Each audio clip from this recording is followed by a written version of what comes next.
On a tous déjà au moins entendu parler de l'hypnose. C'est une pratique qui peut clairement aider les gens à apprendre à lâcher prise, notamment les gens qui sont victimes de leur charge mentale, je pense principalement aux femmes et encore plus aux soignants. Pour en apprendre un peu plus et savoir à quoi peut ressembler un peu l'hypnose thérapeutique, j'ai contacté une hypnothérapeute qui a accepté déjà de passer du temps avec moi pour une interview, et puis elle va vous montrer directement ce que c'est que l'hypnose.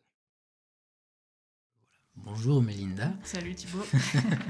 Est-ce que tu veux te présenter rapidement du coup Pas de Qui problème. es-tu? Qui je suis Alors déjà je m'appelle Mélinda Orsay, donc je suis praticienne en hypnose depuis un peu plus de 6 ans maintenant sur la région stéphanoise, Saint-Étienne même. Et puis je fais pas mal de choses aussi. J'ai commencé après à faire des spectacles d'hypnose. Je suis aussi formatrice en hypnose. Et puis je fais des vidéos moi aussi sur YouTube. Et puis j'ai aussi écrit 2 livres, un sur la peur et un sur les mécanismes inconscients. Parfait. Bon alors du coup, comme on disait, on est là pour parler de l'hypnose.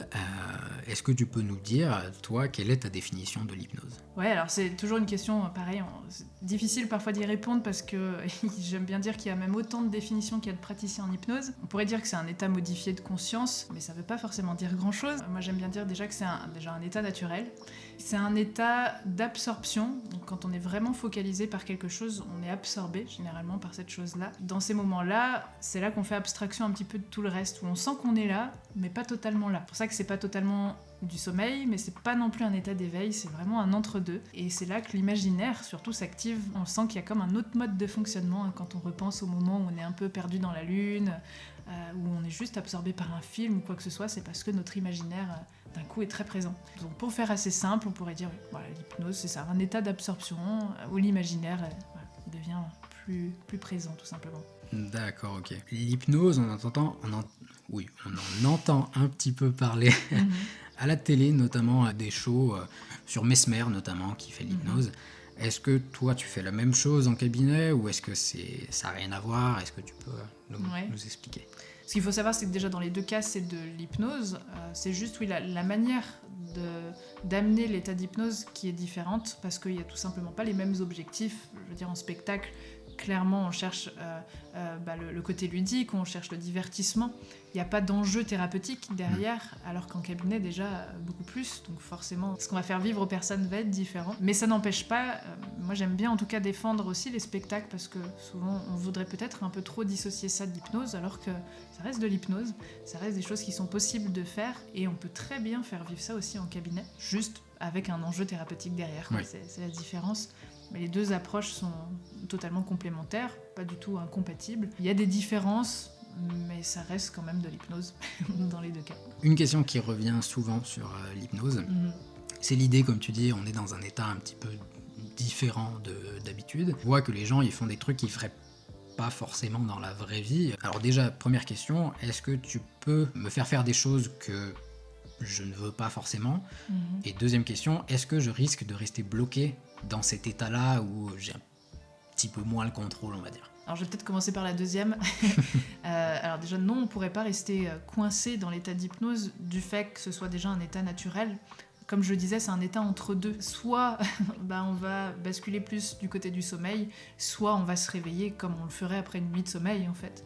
Comme quand on est perdu dans nos pensées, quand on est dans la lune, on va pas rester coincé. On revient en fait à la réalité. Il y a toujours quelque chose qui nous ramène à la réalité. C'est pareil avec l'état d'hypnose. Et c'est vrai qu'il y a souvent cette idée après de contrôle qui peut faire aussi un peu peur, parce qu'il y a surtout l'idée de la perte de contrôle. Oui, ouais. C'est pas comme les gens le pensent non plus. Déjà, les personnes ne sont pas inconscientes dans un état d'hypnose, même si c'est vrai que on travaille avec la partie inconsciente. La personne, elle reste consciente. Je dirais que les 2 parties sont un peu au même niveau. La personne, elle va entendre quand même ce qui se passe. Donc si déjà, vraiment, il y a des choses, si elle n'a pas envie de les faire, elle les fera pas, en fait, parce qu'elle est consciente. Il y a quand même des limites à ce niveau-là. Si tu me demandes de sauter par la fenêtre, logiquement ça ne marchera pas. Mais admettons que, je sais pas moi, quelqu'un soit suicidaire, ce serait différent, mais c'est plus le problème de l'hypnose en fait. Oui, ouais. C'est vraiment ce que la personne veut aussi au fond d'elle. Après, c'est vrai qu'en spectacle, malgré tout, il y a des personnes qui se retrouvent à faire des choses qu'elles n'avaient pas forcément envie de faire. Et c'est pareil, on oublie plein de choses, c'est que les personnes se sont portées volontaires déjà. Il y a aussi toute la mise en scène parfois, hein, mais généralement oui, elles sont volontaires, les personnes. Donc déjà c'est important de le savoir. Et j'aime bien dire aussi, prendre un peu le contre-pied, c'est que les personnes, on pourrait même dire que dans cet état-là, elles regagnent en conscience, parce que justement, elles arrivent aussi à faire des choses qu'elles n'arriveraient pas à faire dans un état ordinaire. Si je prends un exemple connu comme le fait d'oublier le chiffre 7, si là, je te disais oublie le chiffre 7, ça marcherait pas. Au contraire, je pense que au chiffre 7. C'est souvent ça. Alors que dans l'état d'hypnose, ça devient possible. Donc c'est tout l'intérêt, en fait. On arrive à faire des choses qu'on n'arrive pas à faire. Donc c'est juste qu'on se rend pas compte aussi à quel point que dans notre vie, on n'a pas le contrôle. Mais quand on accepte qu'on n'a pas le contrôle, peut-être que c'est là qu'on peut regagner en contrôle. Là, c'est paradoxal. C'est hyper intéressant, ouais. C'est hyper intéressant. Mais souvent, c'est ça. Et l'hypnose, ça désinhibe, en fait. C'est d'un coup, on s'autorise à faire ces choses-là. Mais il y a quand même des limites, vraiment. Je pense que il y a quand même des choses, on pourrait pas, en un claquement de doigts, dire allez, tu vas tuer une personne. Enfin, voilà. Super, parfait. Alors c'est un sujet qui est hyper intéressant, et là on va devoir passer à l'étape suivante, qui est la séance d'hypnose en soi. Mais si c'est un sujet qui vous intéresse et que vous avez envie de creuser un petit peu plus ces questions-là, si vous avez d'autres questions, vous pouvez aller voir la chaîne de Mélinda, vous pouvez la contacter directement, soit par Facebook, aussi, soit par son site, j'imagine. Ouais, c'est ça. Ou alors, vous pouvez voir aussi la vidéo qui devrait sortir dans pas trop longtemps, qui est carrément une interview que j'ai eue du coup avec Mélinda, qui fera, je sais pas, à peu près 45 minutes. Et on répond à pas mal de questions, on va quand même assez profondément dans la chose, donc je pense que ça peut être intéressant. J'espère. Parfait.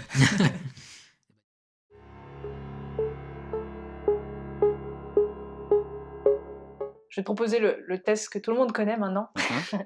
Ça va être donc de serrer les paumes, faire en sorte que les deux mains se touchent bien, relever un petit peu les coudes pour que ce soit au niveau des yeux, et puis de relever les deux index comme ça, et faire un petit espace de 1 ou 2 cm, ni trop proche ni trop loin.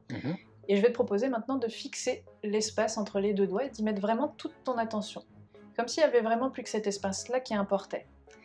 Comme tu peux déjà le constater. Je vous fais une petite remarque rapide sur ce qui vient de se passer. Ça va assez vite pour moi parce que je suis assez familier avec l'hypnose. J'ai été le patient de Mélinda par 2 fois et je pratique un petit peu d'auto-hypnose, et c'est un sujet qui m'intéresse depuis longtemps. Donc ce que Mélinda me fait faire, je le connais, je l'ai pratiqué plusieurs fois, et plus vous faites ces exercices-là, plus il est facile de les reproduire. Je vous assure que tout est vrai. Ça commence déjà à se rapprocher, c'est normal aussi, hein, physiologiquement les doigts sont attirés l'un par l'autre. Et ce que je te propose, c'est justement de ne pas chercher à résister là contre ce mouvement-là, sentir que naturellement les doigts se rapprochent, et tu peux les laisser se rapprocher, et plus ton attention est entre les deux doigts, et plus les doigts se rapprochent. Tu verras que là, si je fais ça, ça accélère encore un peu plus. Alors après, au bout d'un moment, forcément, il n'y a plus d'espace entre les deux doigts. Alors je te propose toujours de rester bien focalisé au niveau des index, peu importe où. Et là, on va jouer un peu plus avec l'imaginaire maintenant. Ce que je vais te proposer, ça va être vraiment de faire comme si ce que je te suggère devient la réalité, comme si même tes propres pensées à toi deviennent la réalité. Et donc ça va être assez simple. Je vais te proposer maintenant d'imaginer que les doigts sont totalement collés dans cette position-là, totalement collés. Comme si on est dans un rêve, et dans ce rêve-là, ça paraît tout à fait normal, tout à fait logique que les doigts soient collés. Et plus ton attention est focalisée sur les doigts, et plus ça se colle, plus ça se verrouille. Alors après, il y a plein de manières d'imaginer que les doigts sont collés. On peut imaginer donc qu'il y a quelque chose qui vient vraiment là, resserrer, de plus en plus comme ça les doigts. Quelque chose sinon qui pourrait les maintenir vraiment dans cette position-là, ou une colle, peu importe. Et je vais te proposer dans quelques instants d'essayer de séparer les doigts. Tu vas juste observer ce qui se passe, il n'y aura pas d'erreur, peu importe. Tout ce qui va intéresser, donc, c'est comment le corps réagit. Peut-être que tu vas y arriver, mais peut-être que ça va être extrêmement difficile, voire totalement impossible de les séparer. Et c'est là maintenant que je te propose d'essayer de les séparer. En fait, j'essaie depuis tout à l'heure. En fait, c'est bizarre parce que je sais que je peux. Ouais. Mais d'un côté, j'ai pas envie. C'est toujours ça. On sait qu'on peut. Bien sûr que si on le veut, on peut les détacher, mais il y a une espèce de fainéantise qui s'installe. Du coup, tu dirais que tu es dans ton état normal là ou... Là, toujours, ouais, toujours à peu près. Ouais, à peu près. Mais c'est ça le truc qui est bizarre, c'est que je sais que si je veux, bon là ça y est, mais je c'est sais que ça. si je veux les décoller, je peux, mais là c'est juste j'avais pas envie en fait. Déjà, ouais, c'est intéressant de voir surtout avec l'imagination l'impact que ça a sur le corps et qu'on voit si on imagine réellement quelque chose, ça réagit en fait. Mmh. Est-ce que ça te dit du coup d'aller un peu plus loin? Ah bah oui, carrément, carrément. Bah, je vais juste, emprunter là cette main-là et tu vas pouvoir la mettre là, Mmh mh. pareil à peu près à cette distance-là et tu vas pouvoir fixer un point sur la main. Je te laisse, en choisir un Mmh. et comme tout à l'heure, l'idée c'est de ne pas lâcher ce point-là des yeux et vraiment rester bien focalisé sur ce point-là et comme tu peux le sentir, je commence à rapprocher la main du visage. Et plus la main se rapproche, plus forcément les paupières sont obligées de s'adapter à ce mouvement-là. Plus elles clignent, plus ça va devenir flou tout autour, c'est normal. Et tu vas sentir que les paupières deviennent de plus en plus lourdes. De plus en plus lourdes. Et quand ça va toucher le visage, tu pourras simplement fermer les yeux et juste relâcher. Et là, c'est simplement fermer les yeux.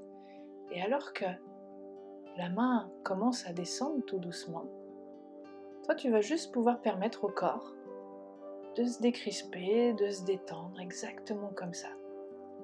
Et alors que je relâche la main, qu'elle va se poser sur la cuisse, tu peux vraiment permettre à chaque muscle de se décrisper, exactement comme ça. Et imaginez peut-être une sensation de lourdeur dans le corps, comme si vraiment tu relâchais, comme après une grosse journée quand on a l'impression d'être très lourd.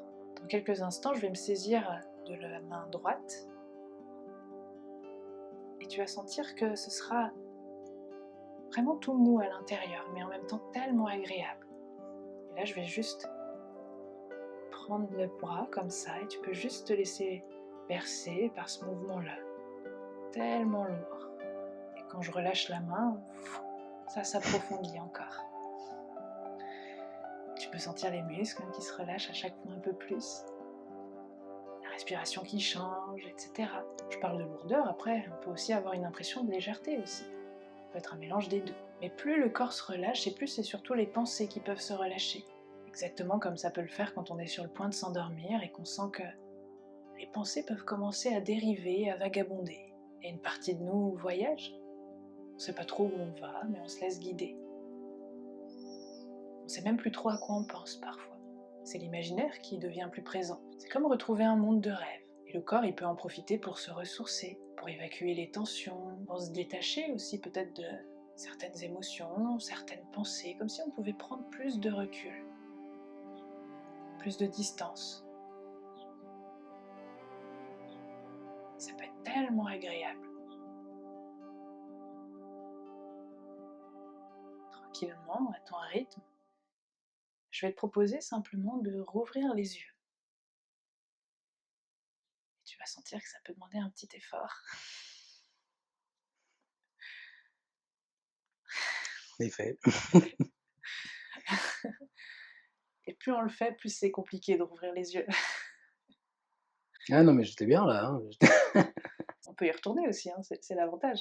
Ouais, carrément. Je vais prendre la main comme ça. Mmh. Tu vas pouvoir là aussi relâcher tout le bras comme tout à l'heure, l'épaule, le coude, exactement comme ça, juste te laisser bercer par le mouvement. Et puis, je vais te proposer de suivre avec les yeux cette fois-ci, juste le mouvement des doigts comme ça. Voilà, parfait. Puis si, hop, les doigts montent, tu suis avec les yeux, mais la tête, elle reste fixe. Et dans quelques instants, je te dirai là aussi de fermer les yeux et juste de relâcher. Et là, tu vas pouvoir prendre une bonne inspiration et juste fermer les yeux comme ça et relâcher très très bien. Et juste imaginer à nouveau que tu retrouves instantanément la relaxation d'il y a quelques instants. C'est comme passer des paliers. Et tu vas juste sentir un contact au niveau de l'épaule droite et quand tu sentiras ce contact, tu pourras doubler encore la relaxation. Et là, doubler encore plus profondément, encore plus profondément à l'intérieur. Et là encore, c'est l'imaginaire qui devient plus présent, qui devient plus actif. Et l'avantage, c'est que dans un monde de rêve, il y a tout qui devient possible, il n'y a plus vraiment de limites. On peut s'autoriser à imaginer ce qu'on veut, on peut s'autoriser aussi à croire ce qu'on veut. Il n'y a plus tous ces doutes, toutes ces questions, toutes ces croyances, toutes ces histoires qu'on se raconte sur nous. sur nos compétences, nos capacités. On est beaucoup plus libre. Peut-être même que dans un rêve, c'est un des rares moments où on s'autorise à être vraiment nous-mêmes. Juste se reconnecter à nos sensations, à notre corps, et il n'y a plus toutes ces censures, tous ces blocages, toutes ces choses qu'on s'empêche de faire, de dire, de penser, de ressentir, ou à l'inverse, on cherche à se forcer à faire, à dire, à ressentir. Là, on peut juste être un peu plus en lien avec notre corps, avec nos besoins.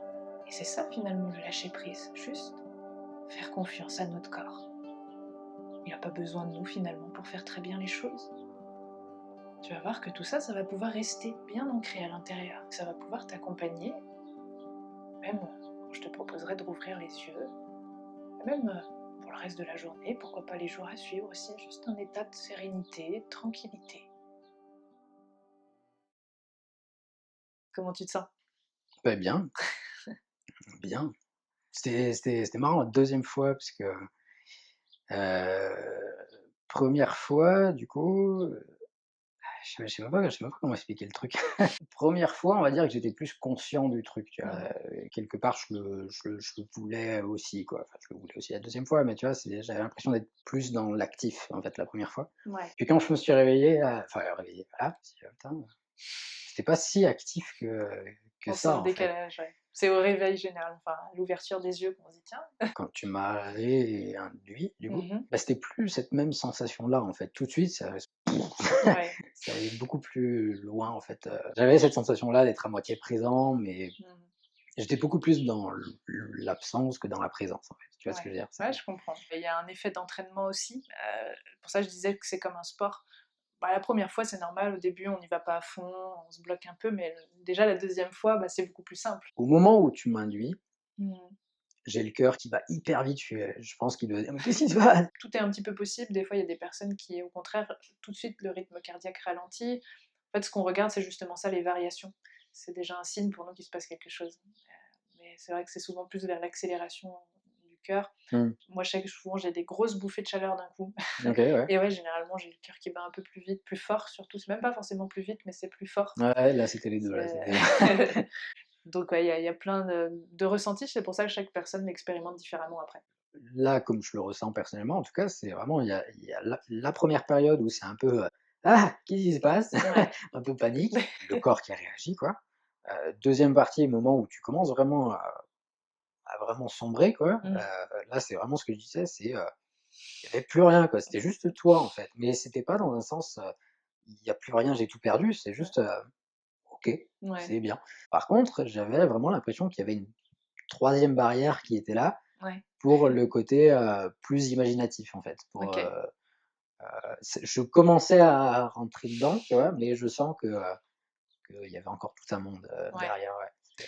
Bah, c'est ça, là. C'est vrai que je t'ai fait quelque chose de relativement court, hem, mais ça, on pourrait, prendre le temps encore d'explorer encore davantage. Des fois, il y a des séances qui peuvent durer 30 minutes, 40 minutes, juste, j'allais dire d'hypnose Mmh. pure, quoi. Donc, là, c'est vrai que ça reste un petit échantillon. Oui, oui, ouais.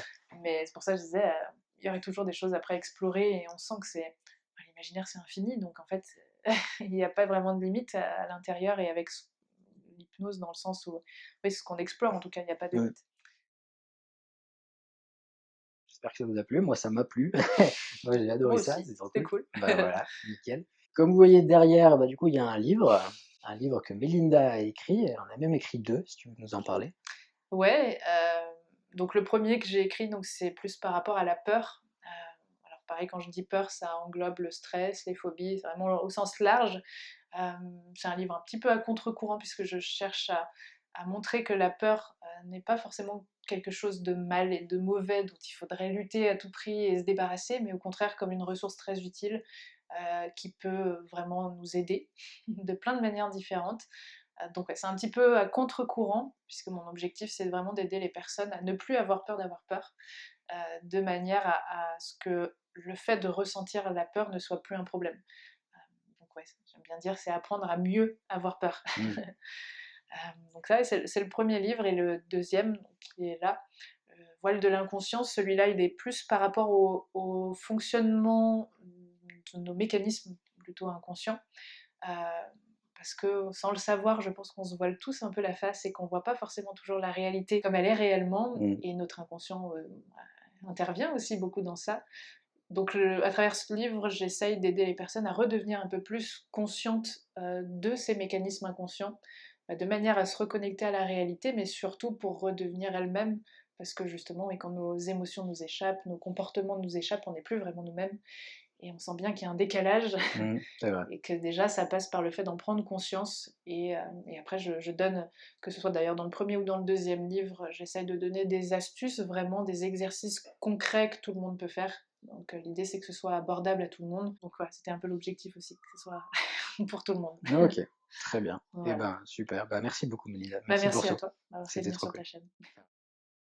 Merci d'avoir regardé la vidéo jusqu'au bout, j'espère qu'elle vous aura plu. Si vous avez des questions par rapport à l'hypnose, vous pouvez soit contacter Melinda, donc tous les liens sont dans la description, ou alors vous pouvez aller voir la deuxième vidéo, qui est une interview d'à peu près 45 minutes je pense, que j'ai faite avec Melinda, dans laquelle on va beaucoup plus en détail dans des questions qu'on se pose beaucoup par rapport à l'hypnose. Là aussi, tous les liens sont dans la description, et si jamais vous voulez tenter l'auto-hypnose justement pour essayer de lâcher prise et de sortir un petit peu de cette boucle de la charge mentale, rendez-vous dans la description pour télécharger le guide Commencer l'auto-hypnose dès ce soir. Il est inspiré d'écrits notamment d'Olivier Lockert, qui est un des formateurs de Melinda Orsay, et je vous y donne 3 techniques pour commencer votre premier voyage vers l'auto-hypnose et vers le lâcher prise. Cliquez sur le tout premier lien de la description pour le télécharger.